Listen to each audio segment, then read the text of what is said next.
자, 이제부터 본격적인 토론을 해봅시다. 우선 내가 사전에 그 말씀드렸는데, 우리 홍 교수님 지난번에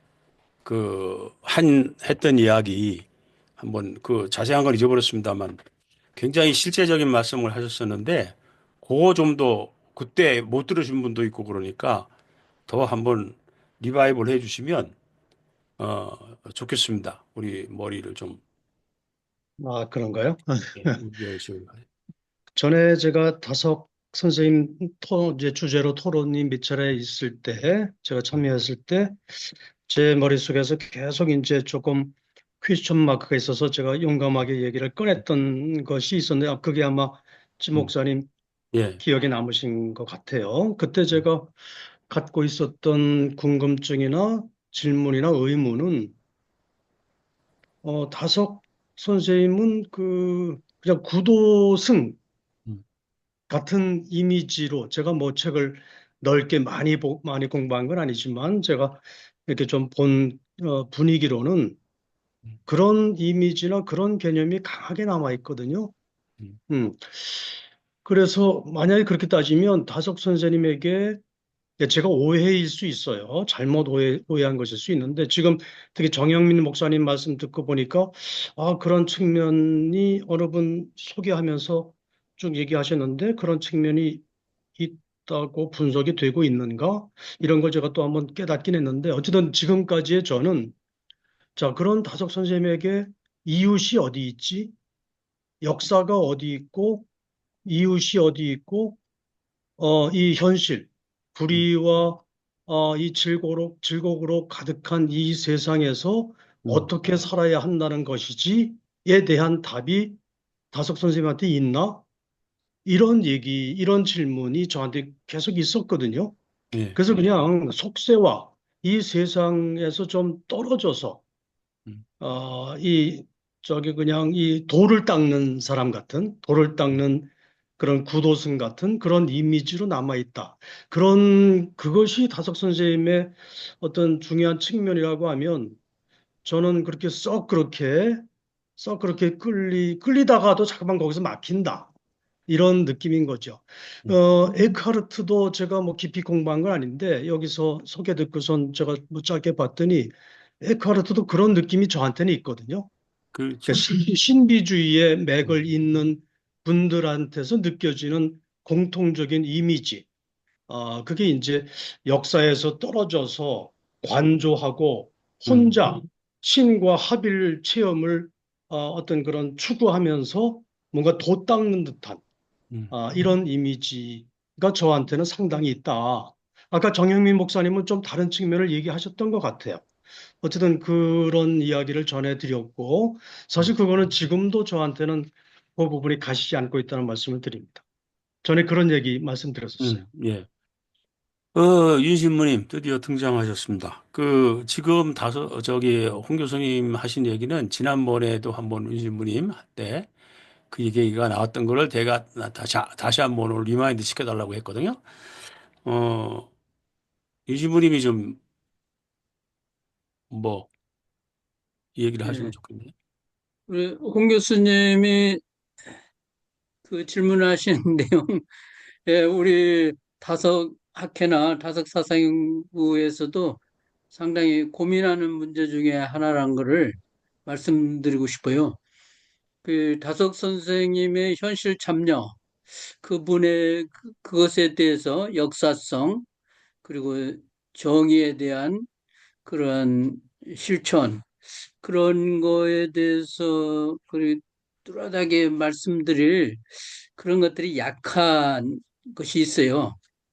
그 깨달음과 그다음에 수행에 관계된 말씀들이 많고, 그리고 다석 선생님은 종교성이 강한데 그 다석 선생님의 영향을 받은 함 선생의 현실 참여에 아주 강해도, 그래서 한 선생님의 민주화 투쟁, 그리고 정의의 애침, 한일 국교 정상화 때 함석헌 선생님이 우리 사회에 드러난, 그다음에 명동 유장 결혼 사건 이후로 박정희 유신 체제에 그 도전하는 과정 속에서 그 함 선생님의 정의 운동이 굉장히 두각을 나타냈잖아요.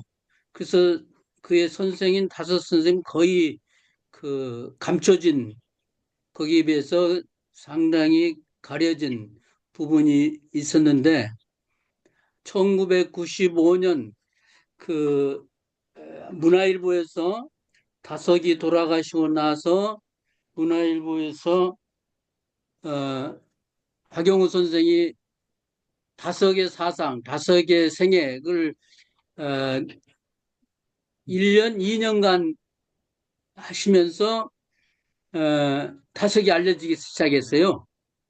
그게 이제 두 축이 같이 가야 한다고 저는 봅니다. 이게 현실 참여냐, 종교성이 강하느냐. 그지 우리 사회에서 같이 가야 한다고 보는데 어느 한 분의 그 삶에 대해서 이것이 부족하니까 문제가 있다. 이렇게 잣대를 대는 거에 대해서는 좀 신중할 필요가 있다 저는 보고요. 다른 사람들 모두 각기 자기 주어진 달란트가 있다. 그런 차원에서 보고 전봉준 선생은 혁명성이 강하고 같은 지역에서 활동했던 강증사는 종교성이 강해요. 예? 고부의 지역에서는 같은 동학 계통 민족 종교 하면서 전봉준 선생 장군은 혁명에 참여했고 강증산 선생은 저기 종교성이 좀 강하단 말이에요. 그와 같이 함 선생님은 종교성이 좀 종교성보다도 현실 참여, 투쟁이 강했고 유영문은 종교성이 좀 있었던 것 같고 노장 사상에서도 노자는 현실 참여를 했다면 장자는 좀 종교적인 그런 것이 있듯이 그런 차원으로 좀 이해를 하면 좀 저는 이해가 돼요. 그런데 다석을 놓고 정의 문제, 역사 문제, 또 이 이웃사랑의 문제란 잣대로 말하면 좀 우리가 좀 연구를 하고 나중에 별도로 그 얘기를 한번 해볼 필요가 있다 저는 생각이 됩니다. 네, 네, 음, 예, 다섯, 제가 좀, 음, 예, 음, 네, 교수님 말씀하세요. 먼저 얘기하시고 그다음에 김성 목사님. 저기 그 말씀 끝에 조금 한 말씀만 더 드릴게요. 그래서 이제 전에 제가 어떤 말씀을 덧붙였었냐면은, 그 충분히 이제 윤신문의 말씀 충분히 공감합니다. 그러니까 다석 선생님의 그 하셨던 역할, 그리고 업적, 그걸 지금 재발견해야 된다라고 하는 당위성에 대해서 누구도 부정하거나 저도 그럴 생각이 전혀 없어요. 그러니까 좀 오해하지 마시기를 당부를 드리고, 어쨌든 충분히 이해를 하면서, 근데 제가 그때 던졌던 질문을 하나 더 하면, 여기 이제 민중신학 하신 분들이 많은데, 민중신학 하셨던 분들이 어떻게 이렇게 자연스럽게 연결이 되지라고 하는 질문은 여전히 남는 거예요. 그랬더니 근데 그때 지 목사님 말씀이 둘 다 비주류다. 이 다석도 비주류고 민중신학도 당시에 비주류다. 그런 어떤 그 상호 연민이라고 할까? 그런 정확한 어휘는 기억이 안 나지만 그런 공통점과 그쪽에 있다고 본다. 이렇게 말씀을 하셨던 기억이 있어요. 어쨌든 제가 가졌던 그때 질문했던 내용 중에 하나는 아까 드린 말씀에 이어서 민중신학을 가지고 평생을 이렇게 고민하시고 이웃의 문제, 정의의 문제, 역사의 문제와 치열하게 한평생을 보내셨던 분들이 어떻게 스무스하게 다섯 선생님 사상으로 스며들지? 이제 이런 생각이 있었던 거죠. 처음부터 기도원 전통에 푹 빠졌던 분이 그건 좀 사입이 나.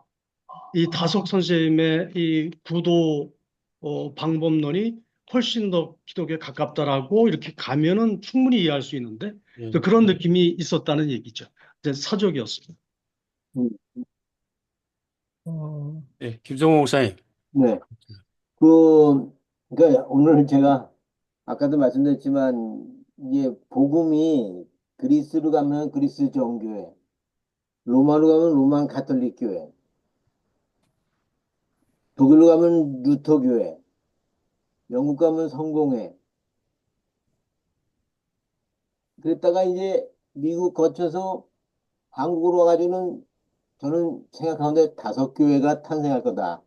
전에는 이제 민중교회가 탄생할 거다 그렇게 얘기를 했어요. 근데 그 웨슬리 신학교 워싱턴 DC에 있는 웨슬리 신학교에서 공부할 때 민중교회가 결국에는 탄생할 거다. 근데 그 뒤로 민중교회 운동이 사그라들었어요. 그러면서 어, 이 엄청난 에너지가 아직도 남아 있는데 이게 어떻게 될 거냐? 이건 다섯 교회라는 새로운 교회 운동으로 해서 한국의 옷을 입을 것이다. 이제 이렇게 지금 예측하고 있는 것이죠. 그러니까 이 다섯 교회의 지금 예, 그 구성원들이 지금 여기서 지금 같이 얘기를 나누고 있는 것이다. 막 그렇게 보고 싶은 것이죠. 근데 여기 허웨이 교수님이란 분이 있는데 이 허웨이 교수님이 천지인의 이 신학을 조직 신학을 아주 쌈박하게 정리해 놨어요. 그 천지인 신학 그 허웨이 교수님은 연대를 졸업하시고 연대 신학을 졸업하시고 대전대학인가 거기서 이제 신학 교수로 있다가 말하자면은 잘리다시피 했다 그럴까요? 그렇게 나오신 분인데 은퇴하신 분인데 그분이 천지인 신학하고 이 다섯 교회하고 다섯 교회론하고 이게 상당히 매칭되는 게 많이 있어요. 그래서 다섯 좌파와 다섯 우파가 있는데 에, 우리는 다섯 좌파임의 에, 행동을 강조하는 지성수 라인으로 해서 다섯 좌파가 되겠고 다섯 우파는 허웨이 교수님이 얘기하는 천지인 신학을 중심으로 한 그거예요. 근데 요새 또 허웨이 교수님도 이 윤석열 정권 타도 운동에 아주 선봉에 서서 액티브하게 움직이셨거든요. 그렇기 때문에 다섯 좌파와 다섯 우파를 나누는 것은 별 의미가 없다. 아, 그렇게 결론을 내리고 싶습니다. 이상입니다. 예. 저기 홍 교수님 얘기한 것에 제가 간단하게 코멘트하고 그다음에 정 목사님 얘기하시죠. 홍 목사님이 홍 교수님 역시 그 사회학자답게 참 분석을 참 이 섬세하게 해주셨는데 기도원 신비주의 운동하던 사람들이 다석적으로 가는 건 오히려 이해가 될 수 있을 것 같은데 민중신학 하던 사람들이 다석적으로 기운 건 이건 왜 난리냐?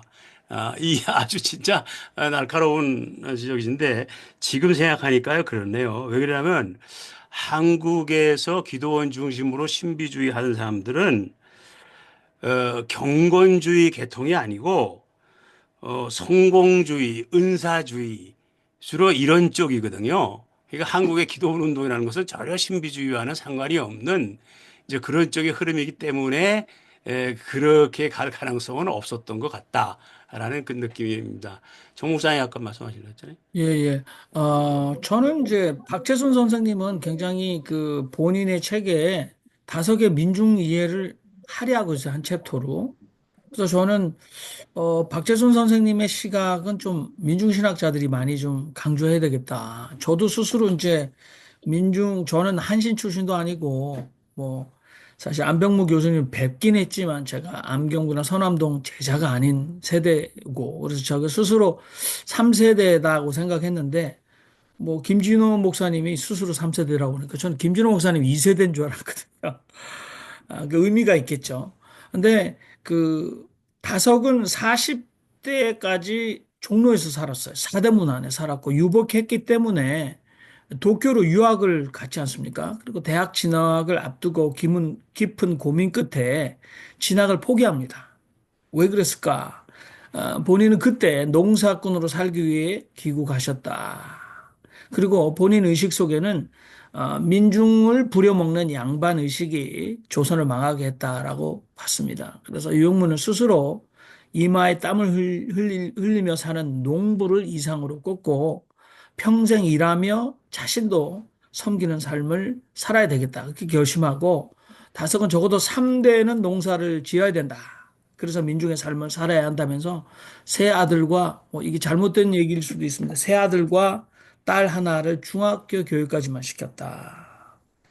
그래서 다석이 40대까지 종로에 살았을 때 워낙 허름하게 정말 이 사대문 안에 사는 양반이 아니라 이 뭐 아무튼 시골에서 올라온 민중까지 보였기 때문에 다석을 본 사람들이 자주 시골에서 언제 올라왔느냐고 물었다고 하는데 다석은 그때마다 자신을 시골 사람으로 보아준 것이 이 나라에서 받은 가장 영광스러운 대접이었다. 이렇게 봅니다. 저는 뭐 짧게 말씀드리는데 다석이야말로 특히 다석 사장에서 이제 CR 어뱀 이거 굉장히 중요한데 여러분들 이 민중을 CR이라고 했지 않습니까? 함석헌 선생님 쓰셨지만 원래 이 사상적인 출처는 다석입니다. 그래서 CR 어뱀은 백성인 씨알을 어버이 뵙듯 하라. 그래서 제가 충격을 받은 것은 이 네팔의 라마승이 하안거 동안거 하면서 오랜 세월 텐트 치고 나가서 기도를 할 때 그 라마승들이 기도하는 기도 제목이 한 가지라고 그래요. 그게 뭐냐면 모든 중생이 내 부모로 보이게 하소서. 내가 모든 중생을 내 부모로 모시고 살게 하소서. 그게 기도 제목이라서 저는 야, 이거 우리 기독교에서 내 아들, 딸들 출세하고 합격하고 무병장수하게 달라고 하는 이기적 기도와 얼마나 다른가. 그런데 다석이 백성인 씨알을 어뱀, 어버이 뵙듯 하라. 이거는 이게 네팔 라마승의 기도를 다석이 본받은 게 아니라고 저는 봅니다. 그리고 다석은 민중을 돌봄의 대상이라고 서양의 어떤 사회복지 차원에서 또는 서양의 계몽주의가 민중을 우리가 깨우쳐 줘야 될 대상으로 보지 않았다. 그래서 박용호 선생님은 진리의 사람 다석 유형목 페이지 42페이지에 세상의 구원을 가져오는 민중의 고난 그것은 바로 우리들의 더러움을 대신 지는 어머니다. 그리고 노동자, 농민들은 우리들 대신해서 짐을 지는 예수다. 이렇게 표현하셨어요. 그럼 이거는 예, 민중구원론이에요. 민중구원론. 이만큼 민중신학과 맥이 다 있는데 자꾸 다석은 그냥 예, 종교 사상적인 형이상하게 천착했다. 근데 저는 다석이야말로 민중이 되어 민중과 함께 민중 속으로 들어가 민중의 삶을 사셨던 분이다. 저는 그렇게 생각합니다. 이상입니다. 예, 계속 시비를 걸읍시다. 그래야 뭐가 나오지. 예.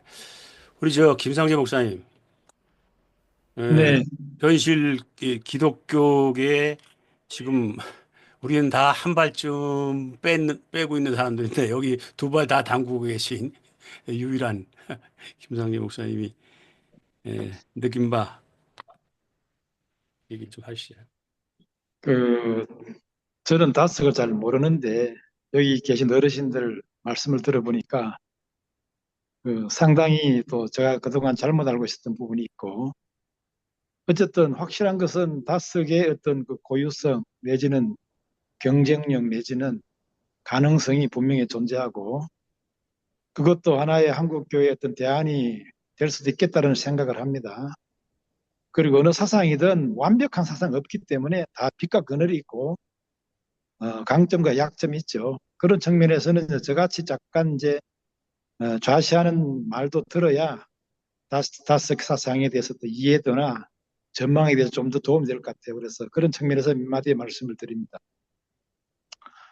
먼저는 다스에 과연 신학이 있는가라는 질문을 하지만 사실 하나의 또 신학이라고 가정할 때 다스의 신학의 어떤 성격이라는 게 있죠. 성격. 아까 말씀하신 것처럼 다스는 전통적인 초월이나 신관을 유지하지 않습니다. 그리고 전통적인 그 신학에서 말하는 듀얼리즘, 죄와 선, 악과 의, 현세와 내세, 영원 이런 전통적인 듀얼리즘이 없죠. 그런데 이제 사실은 이런 전통적인 듀얼리즘이 사실은 기독교를 타락시키고 그리고 여러 가지 이제 안 좋은 모습을 보인 원인이라고 해석하는 경우가 많지만 또 거꾸로 그 속에도 엄청난 자유와 해방의 기회가 있다고 저는 해석하는 편이거든요. 그 듀얼리즘이 사실은 강력한 그 정치적인 자아를 산출합니다. 그 다스ық 신학에는 없는 거죠. 다스ық 신학에는 제가 생각할 때 최고의 약점이 이전 정치적 자아가 없습니다. 그런데 듀얼리즘은 정치적 자아가 있거든요. 사회과학 정치가 말하는 심리 내면에서 일어나는 그 의미 있는 운동을 말하는 겁니다. 악이 있으면 악에 대한 반작용으로 선을 향한 노력이 있고, 그림자가 있고 부정성이 있으면 그 그림자와 부정성을 딛고 내 자아가 성격대로는 창조적인 긴장을 경험하죠. 그런 측면에서 전통적인 그런 신학적인 자아를 희석해버리면 이런 강렬한 정치적 자아가 발생하지 않습니다. 그래서 다스의 현실 참여라든가 그런 모든 면에서는 그 신학의 스타일상 그런 것이지 그건 의지적인 문제가 아니라고 봅니다. 그래서 그건 그분의 약점이고, 또 반대로 이제 그런 정치적 자아가 없는 대신 융합적 자아, 종교 종합적 자아, 그 다음에 그 민속 종교까지 아우를 수 있는 굉장히 폭넓은 사고가 가능해지죠. 그런 측면에서는 그분이 또 굉장히 가능하고, 그런 측면에서 오늘날 기독교의 폭력이 문제가 되는 이런 시점에서는 상당히 또 시사점이 있다고 봅니다. 그런 측면에서는 순기능적인 면이 가능성이 있죠. 그러나 아까 말씀하신 것처럼, 제가 말씀드린 것처럼 그런 정치적 자아가 부족하면은 그 기독교 고유의 그 전복성이라든가 폭력성, 그 판을 뒤집는 건강한 의미에서 폭력성, 전복성, 폭력성, 갱신성 이런 것들이 또 이제 약해지죠. 그래서 그런 면에서 이제 약점은 약점이고, 그다음에 제가 파악하기로는 오늘날 시대 정신이라는 것은 저는 늘 이제 우울증을 생각하는데, 현대인들이 그 듀얼리즘의 상실, 그다음에 그 거대 서사 담론의 상실, 그다음에 흑과 백, 듀얼리즘의 상실 이런 것들로 인해서 자아가 자기를 설명할 수 없고 유리하는 방황하는 연체동물처럼 방하면서 자기를 구축을 못하죠. 자아가 연단될 장소도 없고, 그런 측면에서는 현대인들의 이 실존론적인 문제에서는 제가 볼 때는 치유지 입장에서라도 그 전통적인 그죠, 정치적 자아가 필요하다고 봅니다. 그렇게 해서 오늘날 치료는 그래서 저런 측면에서는 그 전통 여기서 계시는 분들이 굉장히 그 좌시하고 부정적으로 보는 전통 듀얼리즘, 그다음에 신의 초월성, 또 어떤 분의 표현대로 말하면 예수를 신성시한다는 이런 것까지도 사실은 그다 권위에 대한 믿음 문제거든요. 그런 것들이 사실은 자유와 해방의 신학적 기제고, 또 정치 신학을 마음속에 정치적 기제를 일으키는 강력한 토대가 되는데, 그런 것들을 그렇게 부정해 버리면 또 하나의 신앙이 종교융합적인 신앙으로 이렇게 또 차원이 달라지면서 다섯의 문제가, 다섯의 딜레마가 또 올 수도 있는 거거든요. 그래서 그런 측면에서는 그런 측면에서 하나의 스타일이죠. 전통 종교가 나쁘다 보다도 전통적으로 가지고 있는 이런 스타일의 기능성 부분을 잘 살리면 오히려 또 성기능이 되고, 다섯의 그런 또 성기능적 부분이 있잖아요. 그런 부분들은 또 그에 걸맞게 쓰면 되는데, 어쨌든 그런 측면에서 스타일상의 문제다. 누가 옳고 그러다가 문제가 아니라 스타일상의 문제고, 종교와 신앙을 이해하는 입구, 용어 선택의 개념의 문제다. 저는 그렇게 생각합니다. 그런 측면에서는 어쨌든 다섯개는 그런 것들이 부족하지 않는가. 그런 것들을 나름대로 그 신학 스타일에서 보완하지 않으면은 그 면에서는 또 한계가 있을 수 있다. 저는 그렇게 보는 입장입니다. 예. 예. 우리 이영민 목사님.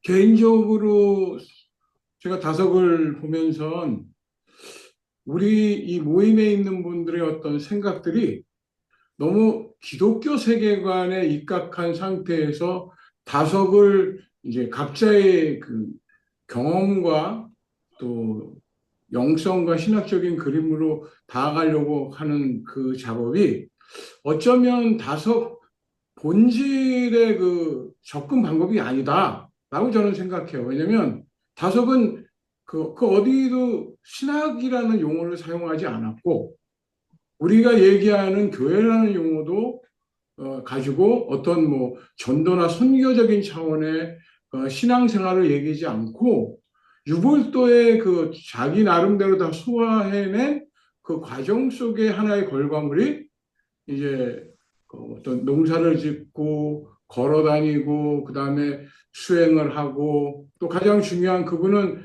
이제 어떤 하나님이 그 없이 계신 하나님이라는 개념을 통해서 우리처럼 그 어떤 왁구에 딱 맞거나 이원론적으로 또 이렇게 힘 대결하는 그런 차원이 아닌 항상 여백이 컸고 그 여백 속에 또 다른 가능성과 또 어떤 창조적인 사람이 할 수 있는 다양한 우리의 목들을 이렇게 열어놓는 그 작업을 하는 세계관을 갖고 있었다라고 생각하면 이제 우리가 너무 지금 다석을 볼 때 뭐 신학으로 가서 진보, 보수, 민중 그다음에 그 오순절 이런 식으로 이제 너무 이렇게 우리가 경험한 틀로 또 몰고 가면 이거는 이제 지금 현 세대는 종교 자체도 사람들이 관심이 없고 사라지는 이 시기에 여기서 이제 용어 선택을 우리가 너무 이제 옛날의 용어,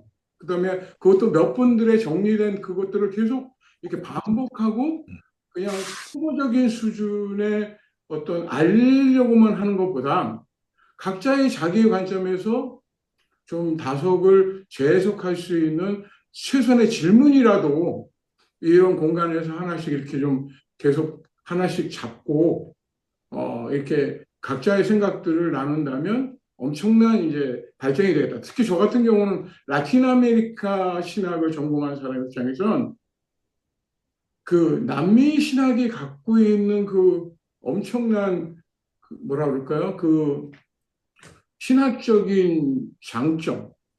이게 이미 1980년대부터 그들은 우리가 얘기했던 많은 것들을 몸으로 살아냈고 그런 영향력들이 결국은 그 글로벌 선교나 글로벌 신학을 끌고 가는 어떤 하나의 역동성을 가지고 미국과 유럽과 또 토착적인 그 상황에 대해서 저항할 수 있는 그들만의 어떤 신학자들의 건강한 유대 관계가 있었다라고 봤을 땐 우리가 조금 더 다석 사상이나 다석의 생각을 좁히지 말고 신학으로 가기보다는 좀 종교적인 틀 안에서 조금 더 이렇게 좀 넓은 차원에서 다른 대륙들과도 이렇게 비교하면서 또 대화를 할 수 있는 그런 모임이 되었으면 어떨까 하는 바람이 드네요. 예. 자, 우리 최요한 형제부터까지 얘기하고 그다음에 한번 정리하고 또 넘어갑시다. 예. 제 목소리 잘 들리십니까?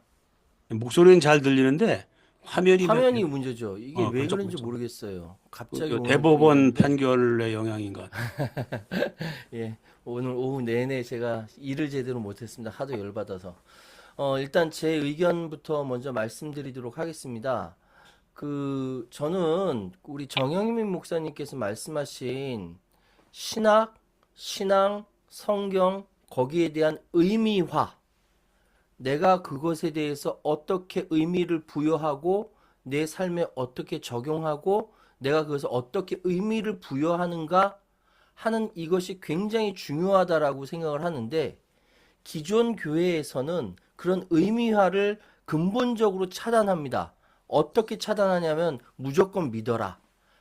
일단 이해가 되지 않더라도 믿어라부터 이야기하거든요. 그러니까 지금 현대인들에게 종교 내지 기독교, 특히 개신교 같은 경우는 씨알도 먹히지 않는 거예요. 그런데 제가 뭐 여기 계신 분들도 다 마찬가지겠습니다만 지금 맨 처음 보수적인 신학과 신앙을 가지고 성장하다가 민중신학으로 넘어가고 민중신학에서 나중에 충격적으로 다석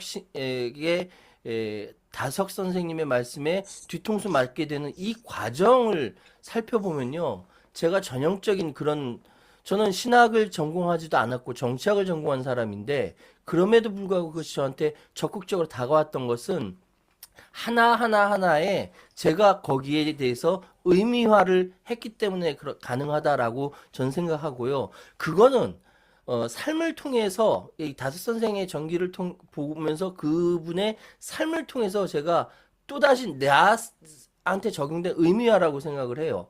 그래서 저는 아까 정영민 목사님이 잠깐 이야기하고 넘어가신 내재적 초월이라는 개념, 즉 하느님이 우리와 함께 내 안에 계심과 함께 초월하신 분이다 라는 개념이 포월, 끌어안고 넘어간다라는 차원의 포월의 개념으로 저한테는 다 의미화가 되었고, 그거는 우리가 지난주에 같이 허공을 개념을 이야기할 때 전 무릎을 탁 쳤던 이유가 뭐냐면은, 절대자 하느님이나 무한대의 허공이나 마음속의 어른, 이게 여기 있다 저기 있다 또는 낫다 없어졌다가 아니라 그것이 존재한다라고 한다면은, 꽃이 있다라는 것이 허공이 있기 때문에 꽃이 있다는 걸 인식하는 것처럼, 이 허공이라는 것은 나라는 존재가 있기 위해서 먼저 존재하는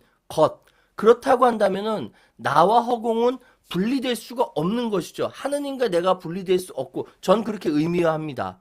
그렇다고 한다면 우리 인간은 끊임없이 내 주변의 다른 허공들을 침범하면서 환경을 오염시키고 인간을 오염시키고 나와 타자에 대한 공격을 통해 가지고 나의 존재를 드러내게 하는데, 이것 자체가 이미 죄라는 개념까지 이어지게 되는, 즉 그래서 저는 하느님이 나와 함께 계시고 이 세상 만물과 함께 있으면서 동시에 그걸과 초월한 허공의 개념, 그러니까 그 모든 것을 감싸 안고 존재하는 포월의 개념으로 저는 받아들여졌고 의미화가 됐기 때문에, 저는 다석 선생님의 말씀이 아주 명징하게 저한테 다가왔고요. 예를 들어서 광주를 빛골이라고 맨 처음 말씀하신 거, 민중을 씨알이라고 말씀하신 거, 다 그 다석 선생님이 먼저 사용하셨고 그것이 지금 퍼져나가고 있거든요. 그러니까 그리고 4.19에 대해서도 직접 당신께서 80년 광주까지는 아니라 하더라도 4.19에 대해서 말씀하실 때 미워할 것을 바로 미워한 것이 4.19입니다 라고 아주 명확하게 말씀하셨어요. 그렇다고 한다면은 저는 현재의 생에 내 삶에 하느님이 존재하시고 동시에 그걸 초월하면서 존재하며 이 주변에 있는 수많은 허공과 함께 허공으로 인해서 존재하는 이 모든 것들을 선으로 바꿔야 한다는 제 의미화라고 한다면 의미 없지 않다. 예, 저는 여기까지로 생각했습니다. 근데 자꾸 화면이 흔들리니까 미치겠습니다. 저기 영화에 나갔네. 저기 김상재 목사님 바쁜 모양이구나. 하여튼 김상재 목사님이 문제 제기한 뭐 용어를 조금 터미놀로지를 많이 사용해서 조금 이해하시기 어려울 수도 있겠는데, 김상재 목사님은 현재 목회를 하고 계시단 말이에요. 그러면서도 한 발도 떨어져서 그 현장을 항상 바라봐요. 그러면서 또 이제 이쪽도 한 발 떨어져서 바라보고 아주 객관적인 시각 속에서 얘기하시는데 아주 현실감이 있는 얘기입니다. 우리가 앞으로 어떻게 해야 되는지 그런 생각이 듭니다. 자, 또 말씀하실 분 없습니까? 예. 제가 우리 다석 유영모 선생님을 안 거는 이제 90년대 중반인가요? 어이구, 오래됐네. 나그 함마디라는 경전이 음. 이집트에서 발견이 되잖아요. 예, 예, 그렇죠. 거기서 제일 그 눈길을 껐던 게 이제 도마 복음이었거든요. 예, 그렇죠. 근데 도마 복음에 대해서 계속 얘기가 나오는 거를 가만히 봤더니 도마 복음에서는 예수님에 대한 그 천년 왕국이라고 그랬죠. 음. 그 왕국 자체가 그 너의 가슴 속에 있을 것이다, 너의 머릿속에 있을 것이다, 네 안에 있을 것이다 라고 강조를 하셨어요. 그랬는데 그게 에카르트라는 분이 이제 거기서 언급을 조금 하셨고, 그 다음에 이제 그 템플 기사단이라고 음. 이 저 십자가 운동에서 했을 때 그 사람들이 완전히 전멸을 했죠. 그러다가 뭐 영국에 있다, 뭐 묘지가 프랑스에 있다, 뭐 그렇게 얘기를 해가지고 거기에 대해서 기독교에도 이런 사상이 있었구나라는 생각을 했었어요. 그러다가 그게 쭉 가다 보니까 이제 그 다석 선생님이 이제 그 쪽에서 얘기를 하셨더라고요. 그 온 나라고 그러나? 그런 식으로 말씀을 하셨고, 그래서 다석 선생님의 사상, 특히 이제 그분에 대해서 저희가 내가 머리에 뜬 것이 예수님은 우리의 구원자가 아닌 예수님은 예수다. 예수는 뭐냐? 나의 스승이다. 온전한 스승이다라는 얘기를 하다 보니까 이분이 어떤 식으로 이런 말을 하셨나 해가지고 그때 자세히 들여다봤어요. 특히나 그, 그 다석 선생님이 이제 도마 복음을 그러니까 도마 경전을 해석하는 걸 쭉 보다 보니까 와, 이분이 이렇게 밝은 세상을 갖고 계셨구나라는 생각을 했는데 예수님이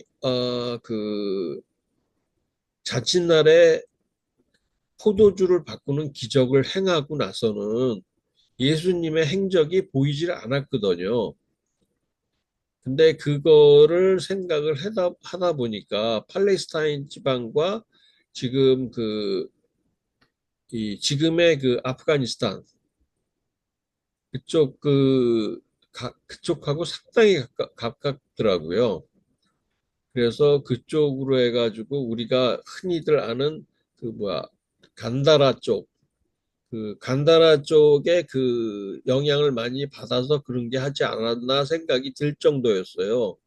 그래서 예수님이 간다라 쪽에서 어떤 간다라 쪽은 아시다시피 불교 문명이 그때는 많이 꽃피우던 때 아니에요. 그래서 그런 게 있지 않을까라는 생각을 하면서 봤는데 다석 선생님이 그런 식으로 말씀을 설파하시니까 내 생각에는 그게 좋다 그렇게 생각했는데 다석 선생님에 대해서 책을 보다 보니까 다석 선생님이 천부경을 해설한 책이 있더라고요. 근데 그 천부경 책 중에서 이는 생각을 하셨는데 지에 대해서는 특히 이제 가난한 사람을 생각을 안 하셨다고 지금 유명한 교수이죠. 우리나라에서 백낙청 선생님이 그렇게 말씀을 하시더라고요. 그래서 백낙청 선생님에 대해서 얘기를 들어보니까 그럴 수도 있겠네. 그러다 보니까 그러면은 다석 선생님은 뭐고 함석헌 선생님은 뭐냐. 그래가지고 지금 계속 저기를 갖고 있는데 아마 CR이라는 소리는 다석 선생님이 얘기를 하셨지만 함석헌 옹이 그거를 우리에게 퍼뜨린 게 아닐까. 그러면서 민중에 대해서 천부경에서 얘기한 뭐랄까 예를 든 것이 동학에 대해서는 아주 냉정하게 비판을 하시더라고요. 다속 선생님이. 그래서 거기에 대해서도 약간의 문제가 있지 않을까 그런 생각을 한 번씩 해보게 됩니다. 이상입니다. 예. 지금 마지막으로 한 이야기, 다섯과 동학과의 관계에 대해서는 이제 우리가 문제 제기를 하면서 그것을 본격적으로 좀, 키워보려고 이슈를 키워서 대화를 해보려고 꾸준히 지금 노력하고 있는 편입니다. 자, 윤 신부님, 어떻게 이제 1시간 반 됐는데 정리를 좀, 하시고. 예. 예. 하여튼 이게 우리 지성수 목사님하고 정영민 목사님이 예, 배틀을 잘 해주셔서 고맙습니다. 우리 나에게 다섯은 오늘의 어떤 의미가 있는가, 그걸 찾아가기 위해서 이 시간이 마련됐는데, 하여튼 고맙습니다. 잘 발표해 주셔서 아주 이해하는데 아주 더 깊어질 수 있었습니다. 저는 이제 요사이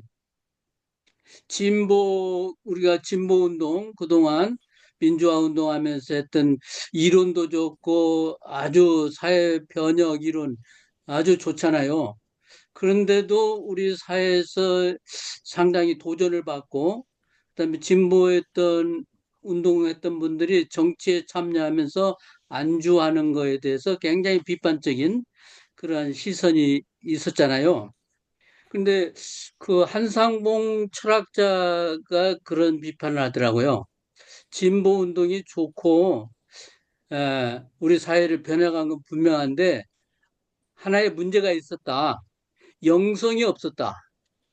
영성 없는 진보는 한계가 있다. 이 문제를 들고 나와서 거기 상당히 공감을 했어요. 그래서 우리 민중교회도 굉장히 우리가 그 민중으로서의 그 구원, 민중적 삶, 이런 걸 굉장히 공헌했는데 영성에 약하지 않느냐 해서 이제 민중교회에서 영성에 대해서 관상기도도 하고 그다음에 영성의 깊이를 해서 저기 뭐 수련도 하시고 그 이현주 목사님 초정에서도 또 그런 모임도 갖고 내면하기 위해서 굉장히 고민을 많이 해왔어요, 사실. 그러면서 아, 다석 사상과 또 이렇게 접하는 걸 보면서 아, 우리 민중교회도 좀 이렇게 종교성과 함께 영성을 강화하는 그러한 하나의 흐름 아닌가. 그 한상봉 철학자가 지적했던 김성봉, 김상봉, 예, 김성봉, 예, 김성봉, 예, 김성봉, 예. 예, 김상봉. 철학자가 제시했던 것이 우리 이 민중운동에도 적용이 되는 것 같아요. 그래서 다석 선생과 만남, 이거를 우리가 잘 발전해 가면 좋을 것 같고, 홍덕열 우리 교수님께서 사회학자로서 아주 좋은 지적과 문제 제기를 해 주셨는데, 이런 것들을 우리가 좀 논의를 하면서 다석 사상을 완전히 확고하게 정착해 가는 모임으로 발전해 갈 수 있다라는 저는 그런 가능성을 봤습니다. 하여튼 고맙습니다.